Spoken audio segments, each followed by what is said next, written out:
지난 기도회 시간에는 용서, 오늘도 용서 두 가지 이어서 하게 됩니다. 용서라는 예수님께서 기도할 때 기도 내용 중에서 굉장히 중요하게 여기신 것 중에 하나인 것 같아요. 그런데 지난 금요 기도회 때 제가 나눴던 말씀은 내가 개인적으로 기도할 때 다른 사람의 허물이 생각나면 어떻게 해야 되느냐? 다른 사람의 허물이 생각나면 어떻게 해야 되느냐? 그때는 하나님 앞에 하나님 제가 용서하겠습니다. 그 사람의 허물을 또 용서하고 그 사람도 용서하겠습니다. 라는 그 결단의 기도를 하나님께 드리는 사람이 되라.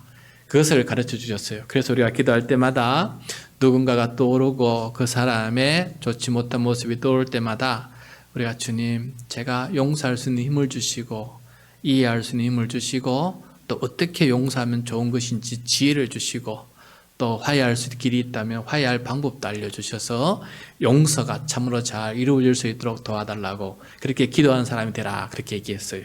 또 오늘은 혼자 기도하는 것이 아니라 막 그 당사자와 만나서 함께 하나님 앞에 용서를 구하는 기도에 대해서 가르쳐 주시는 예수님의 말씀입니다. 여러분 혼자 기도할 때 형제의 허물이 떠오르면 용서하겠다라고 하나님께 기도했다면은 당연히 그 다음 순서의 기도가 나오게 돼요. 그것은 바로 오늘 말씀입니다. 직접 만나서 대면해서 서로 용서하고 화해해서 그 상태에서 합심해서 하나님 앞에 용서와 화해를 놓고 기도하는 사람이 되는 것, 이것이 주님께서 원하시는 기도 내용이다. 또 기도 방법이다. 기도의 생활이다 라는 것을 오늘 가르쳐주고 있습니다. 그래서 오늘 예수님께서 어떻게 우리 보고 하라는지 그 말씀을 듣고 한번 우리는 어떻게 해야 될지 한번 생각해보고 결단하고 실천하는 사람이 되었으면 좋겠습니다. 여러분 그런데 왜 이렇게 우리가 실제로 만나서 꼭 또 용서를 하고 화해를 해야만 되는지 그 이유가 있지 않겠습니까?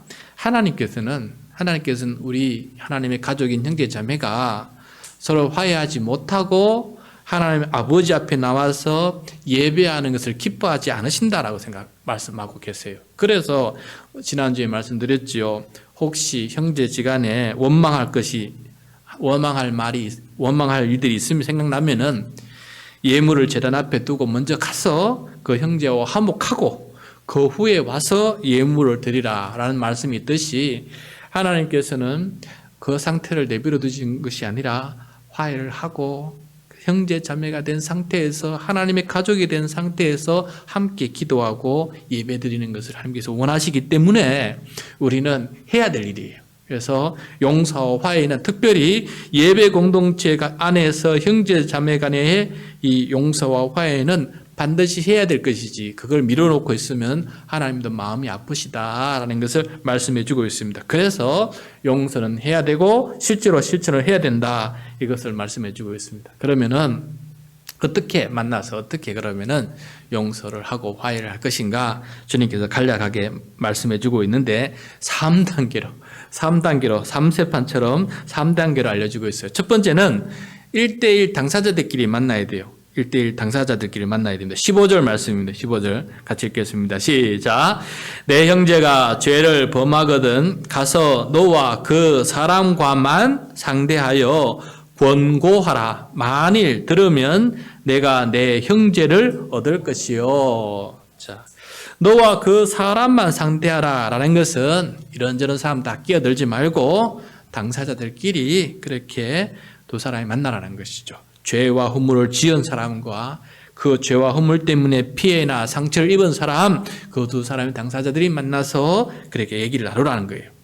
두 사람이 1대1로 만나는 것이 힘듭니다. 쉽지가 않습니다. 그러나 해야 될 일이에요. 그거는 어렵다는 걸 알기 때문에 명령을 내리시는 것 같아요. 그래서 어려운 거 알지만은 해야 된다라는 것입니다.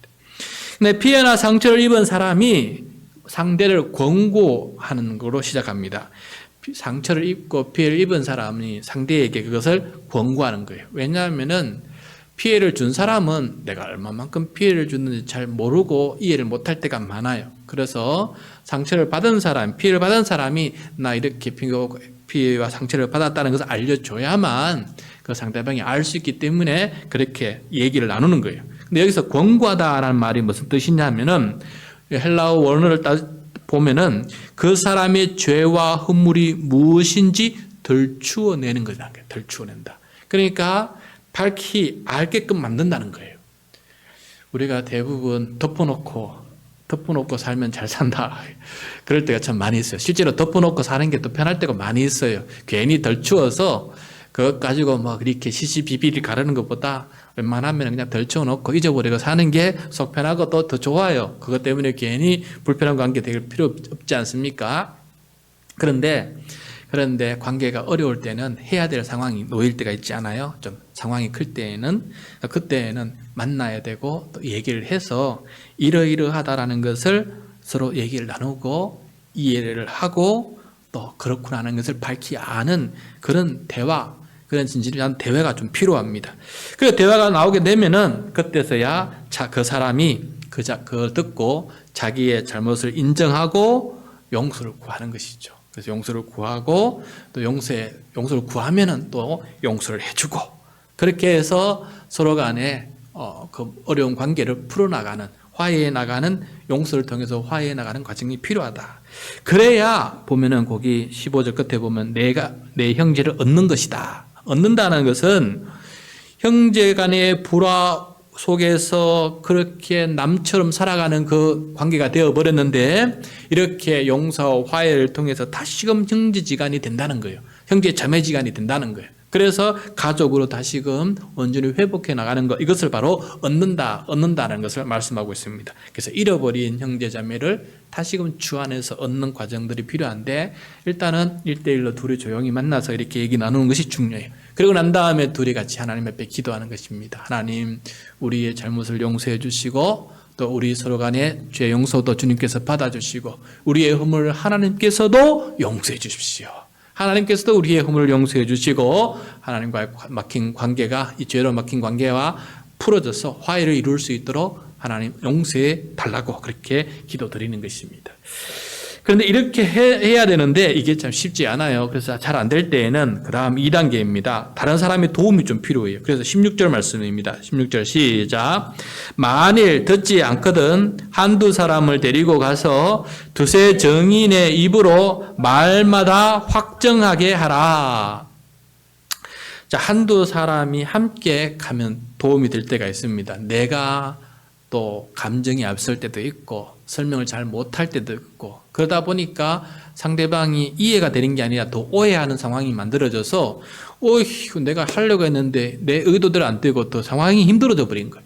그럴 때에는 좀 더 연륜이 있고 두 사이의 관계를 좀 좋게 해줄 수 있는 그런 사람을 좀 불러서 같이 얘기를 나누는 게 좋아요. 그래서 도움을 받아서 또 의사전달이 잘못된 부분들은 고치고 바르게 설명해서 그렇게 해서 서로 화해할 수 있도록 이렇게 하는 게 필요하다는 거예요. 그래서 두세 사람의 정인들이 서서 하나님의 말씀에 대한 정인이에요. 이렇게 하는 것이 이것은 죄가 맞고 이건 허물이 맞고 그 다음에 이렇게 하는 게 용서가 맞고 용서해서 회복되는 것이 맞다라는 것을 말씀으로 계속해서 얘기해주고 확정시켜서 그렇게 그 말씀을 따라갈 수 있도록 도와주는 사람들이 필요합니다. 자, 이렇게 하는 거죠. 그런데 이렇게 두 번째 2단계도 안 되면은 세 번째는 교회에 말하는 겁니다. 교회 17절 말씀입니다. 시작. 만일 그들의 말도 듣지 않거든 교회에 말하고 교회의 말도 듣지 않거든 이방인과 세리와 같이 여기라. 여기서 교회가 나선다라는 것은 교회의 지도자가 나선다라는 의미예요.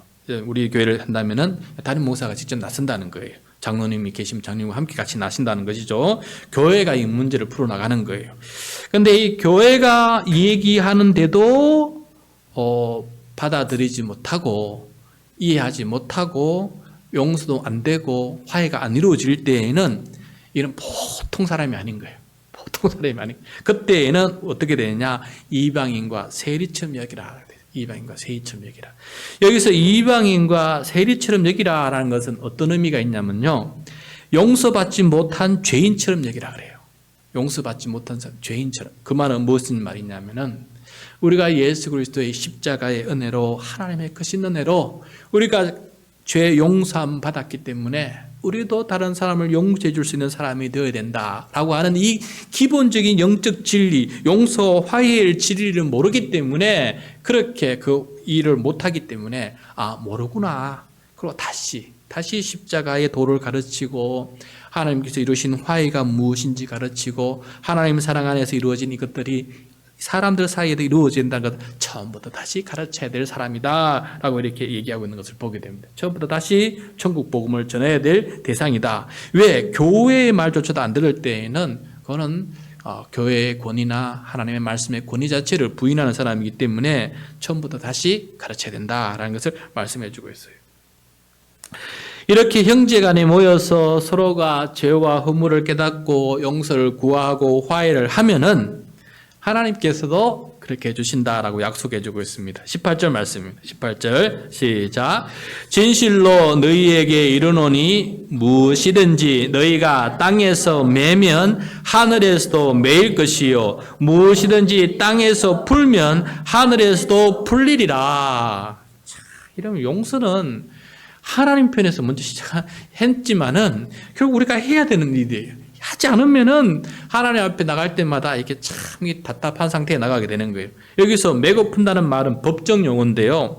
맨다는 것은 금지시킨다는 것이고 푼다라는 것은 허락한다는 뜻이에요. 그러니까 매어서 금지시킨다는 것은 당신은 죄 안에 유죄다, 유죄를 선포하는 것이고 풀고 허락한다는 것은 당신은 무죄다라고 얘기하는 거예요. 그래서 이 땅에서 서로가 유죄다, 죄가 있다라고 그냥 찾고 있으면은 그럼 하늘에서도 죄가 있는 것이고 우리가 여기에서 풀어버리면은 죄가 없다고 용서하고 풀어버리면은 하늘에서도 하나님께서도 용서해 주시고 풀어주신다는 거예요. 이게 참 하나님께서 우리의 모습을 굉장히 중요히 여기시는 그런 모습 중에 하나입니다. 용서와 화해 부분에 있어서는 우리가 먼저 하기를 하나님께서 기다리고 계신다는 것을 보고 있습니다. 여러분, 우리는 매고 푸는 천국 열쇠를 가지고 있어요. 그래서 열쇠를 사용해서 매는 사람 되지 마시고 푸는 사람 되시기를 바랍니다. 매어 있을 때는 푸는 수 아는 사람 되시기를 바라요. 여러분, 지금은 두 분 모두 떠나셨지만은 우리 교회에 두 분의 협동 장로님이 계시지 않았습니까? 제가 처음 담임 목사로 왔을 때 두 분 관계가 썩 편한 관계는 아니었어요. 그렇게 서로 사랑하고 위해주고 또 존중해주고 속에 있는 말을 시원하게 서로가 얘기해 줄 수 있는 그런 관계가 되지 못했어요. 그래서 제가 어떻게 할까 하다가 우리가 좀 가까워지고 또 좋아질 수 있는 그런 시간을 좀 가져보자 그래서 저희 부부하고 그다음에 두 분 장로님 네 부부 모여서 주일마다 저녁에 식사를 했어요. 돌아가면서 우리가 한 번 내고 이렇게 한 바퀴 돌고 두 바퀴 돌고 세 바퀴 돌았어요. 그런데도 이게 그 시간들이 뭐랄까 좀 더 한 단계 끈끈한 관계 또 편한 관계로 발전을 해야 되는데 그게 잘 안 되더라고요. 참 잘 안 되더라고요. 그래서 뭔가 이 매인 것이 좀 풀렸으면 좋겠는데 왜 그렇게 겉으로는 웃지만은 결국 이렇게 좀 경쟁 관계, 시기 질투 관계, 터놓고 대화를 못하는 관계 그게 계속 유지되고 있는 이런 모습들을 보면서 좀 힘이 들었습니다.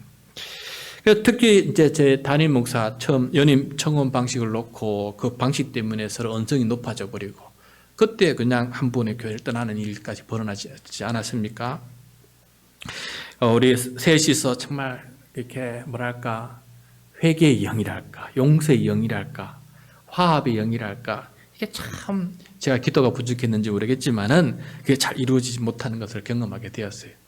그래서 참 교회 안에서도 오히려 중직자일수록 이 관계를 잘 풀어가고 또 관계를 잘 맺어간다는 것이 얼마나 힘이 든가라는 것을 깊이 깨닫게 되었습니다.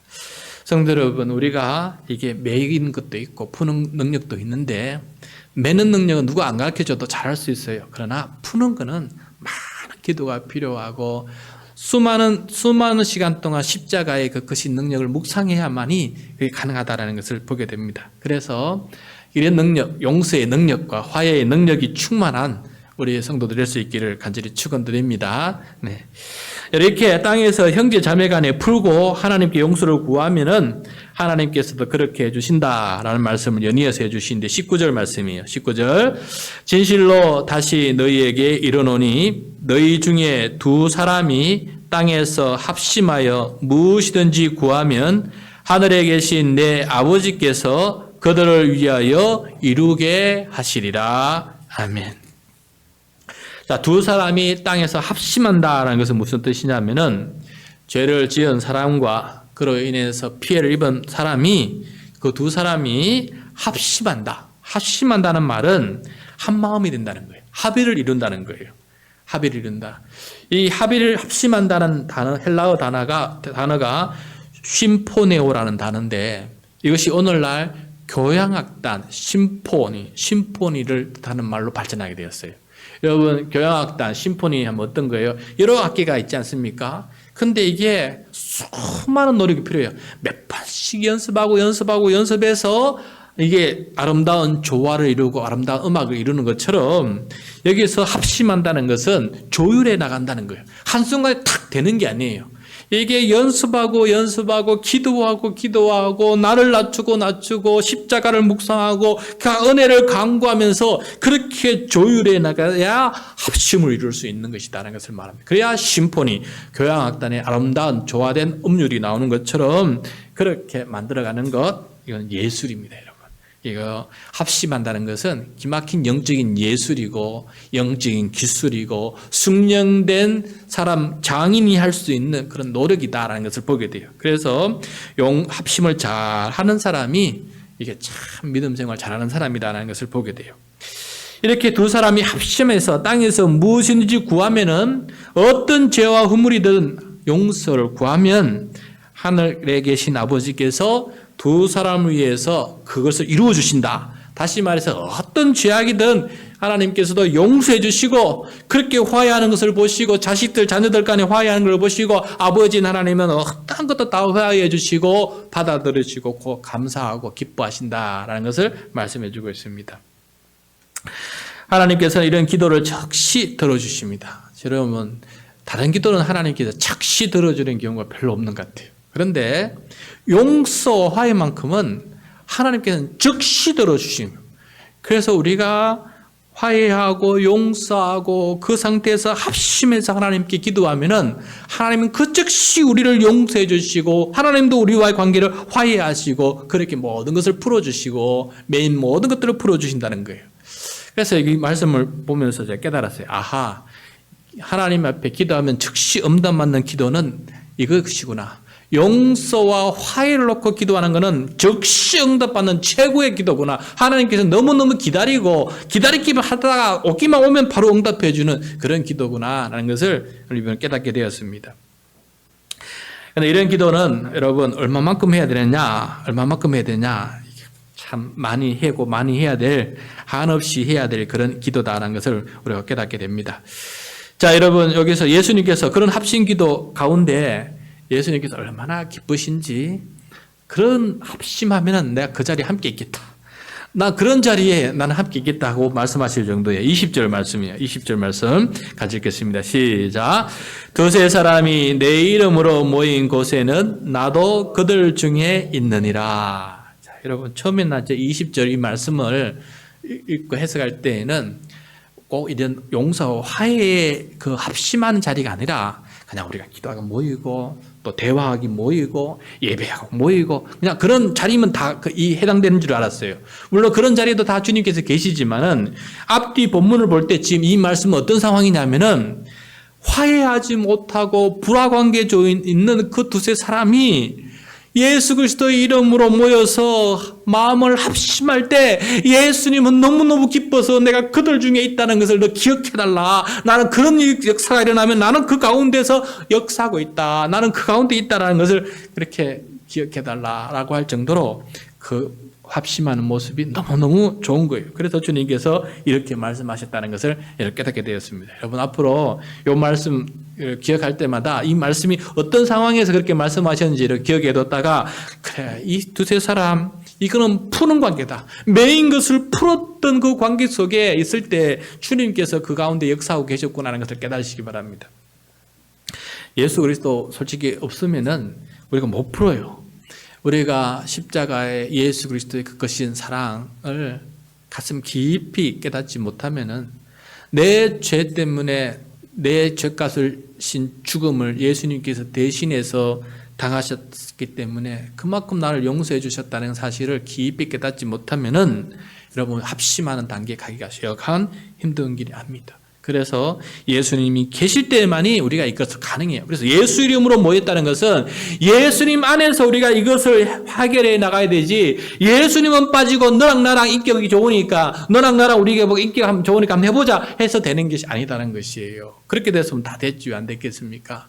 그래도 안 되는 거예요. 이거는 예수님의 이름으로 예수 그리스도의 십자가의 보혈 앞에 설 때에 이것이 가능해진다는 것을 말씀해 주고 있는 것입니다. 그래서 우리는 예수님의 힘으로 이렇게 용서와 화해의 공동체를 만들 수 있다. 그 안에 예수님께서 역사하고 계신다는 것을 우리가 깊이 깨달아야 돼요.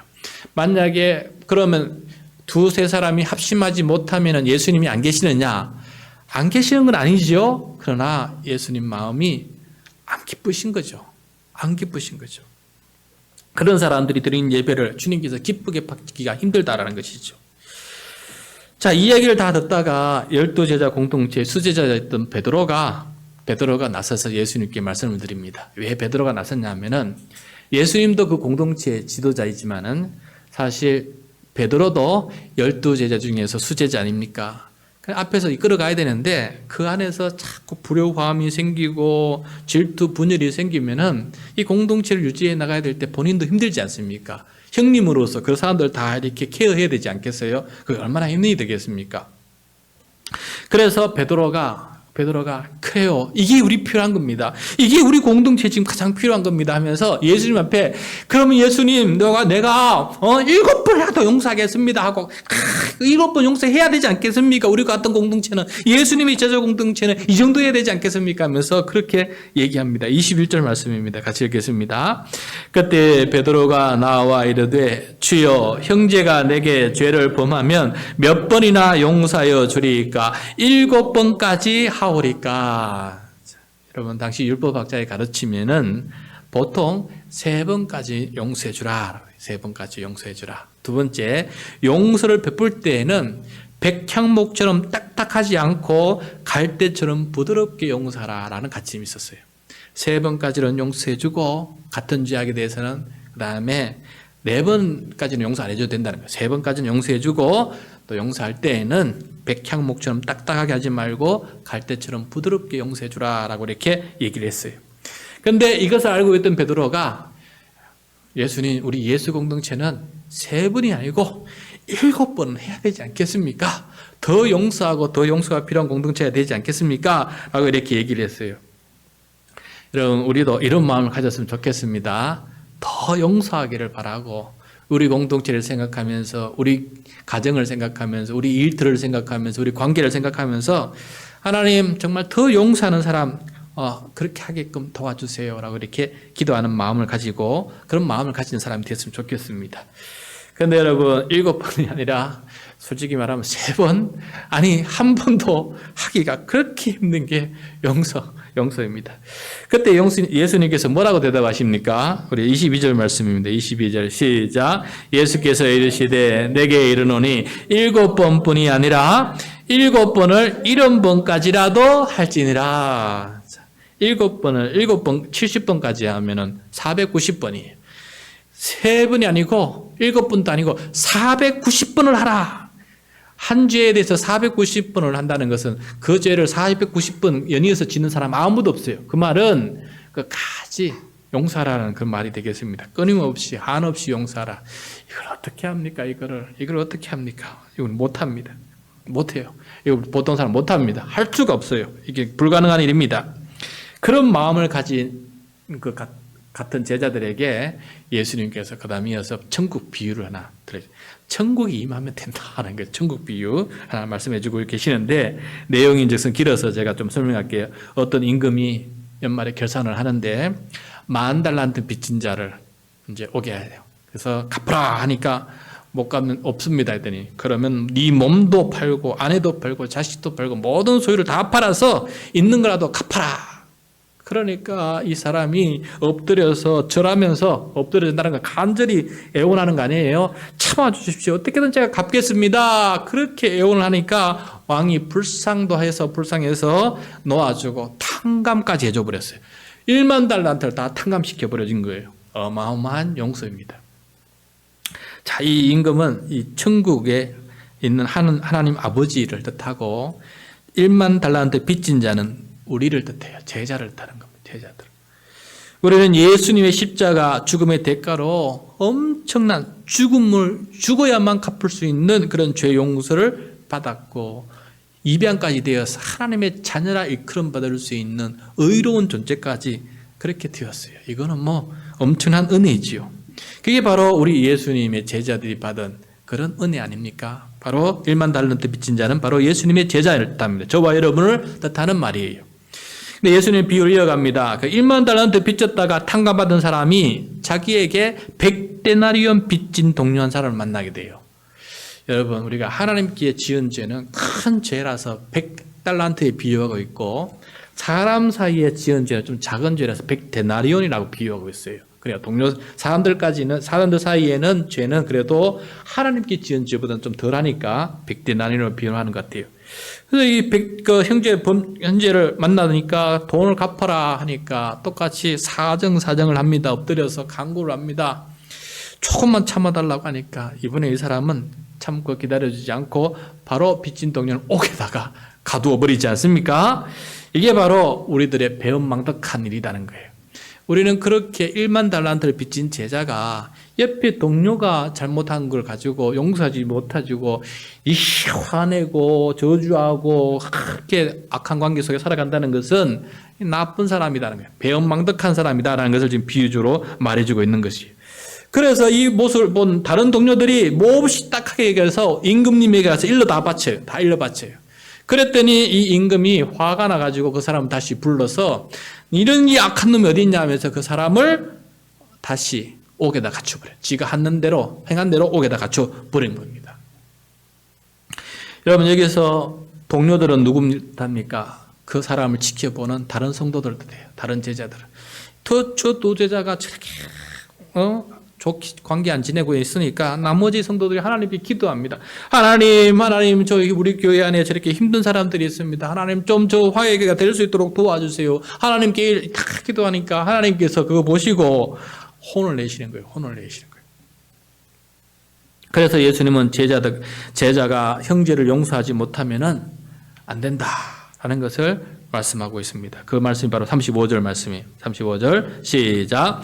너희가 각각 마음으로부터 형제를 용서하지 아니하면 나의 하늘 아버지께서도 너희에게 이와 같이 하시리라.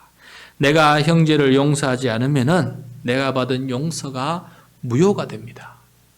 100데나리온을 용서하지 못하는 모습 속에는 뭐가 있냐면은 내가 1만 달란트 용서받은 것을 망각하고 그것을 무시하고 그것을 모른 척하는 거예요. 내가 1만 달란트 탕감받은 것을 무시하고 망각하는 것은 십자가의 은혜를 무시하고 망각하는 것이요. 그것을 내 삶에 아무런 영향력이 없는 그냥 하나의 사건으로 그냥 내버려 두는 거예요. 내가 용서받은 자리라고 생각하지 않는 거예요. 다른 사람이 용서받은 자리라고 생각하는 거예요. 그러니 그 사람의 죄가 다시 용서받겠어요? 지금 예수 그리스도의 십자가의 은혜를 제대로 깨달은 사람이겠어요? 하나님의 용서가 무엇인지 그 은혜가 얼마나 큰지 아는 사람이겠어요? 아니라는 것이에요. 그래서 내가 내 제자가 일반 달란트 빚진 사람이 그 형제를 용서하지 못하면은 사실상 그 마음속에는 십자가의 죄 용서의 은혜에 대한 그 모든 것들을 인정하지 않고 있다는 말을 지금 얘기해 주고 있는 것입니다. 여러분, 우리가 형제를 용서하기 힘들 때, 또 용서해 주고 싶지 않을 때, 그때 우리가 빨리 생각해 보야 될 것은 무엇이냐면은 이미 예수 안에서 내가 1만 달란트 용서를 받았다는 사실을 기억하고 감사하는 거예요. 오늘 말씀에 따라보면 그거예요. 그걸 안 하면은 용서할 힘도 없고 용서할 능력도 없고 용서해야 된다는 그런 의무감도 없고 그냥 악한 대로 그냥 원망한 대로 살아가는 거예요. 그러나 예수님의 십자가 용서가 생각하면은 그것이 바로 내가 용서할 힘이 되고 원동력이 되어서 형제를 용서할 수 있는 사람이 될 수 있다라는 것을 오늘 우리에게 말씀해 주고 있습니다. 여러분, 오늘 말씀을 정리하겠습니다. 예수님께서는 기도하다가 형제의 허물이 생각나면은 용서하겠다라고 기도하는 수준에만 머물지 말고 실제로 찾아가서 용서하는 과정을 밟기를 원했습니다. 그것도 1단계, 2단계, 3단계처럼 노력해서 화해가 빨리 이루어져서 이 화해가 이루어진 상태에서 예배 드리기를 원하시는 거예요. 그래서 그렇게 하면은 그걸 노력한다 그러면 그 가운데 예수님께서 계신다. 내가 십자가의 보혈의 피로 너희 가운데 함께 계신다. 그리고 그것을 바라보면서 하나님은 무조건 용서해 주신다. 듣자마다 그거는 응답해 주신다라고 이렇게 말씀하실 정도로 우리 공동체, 믿음의 공동체 안에서 용서, 화해가 얼마나 중요한 것인지를 깨닫게 되었습니다. 이 말씀을 잘 기억하면서 용서를 실천하면서 살아갈 수 있는 우리 모두가 되시기를 간절히 소원합니다.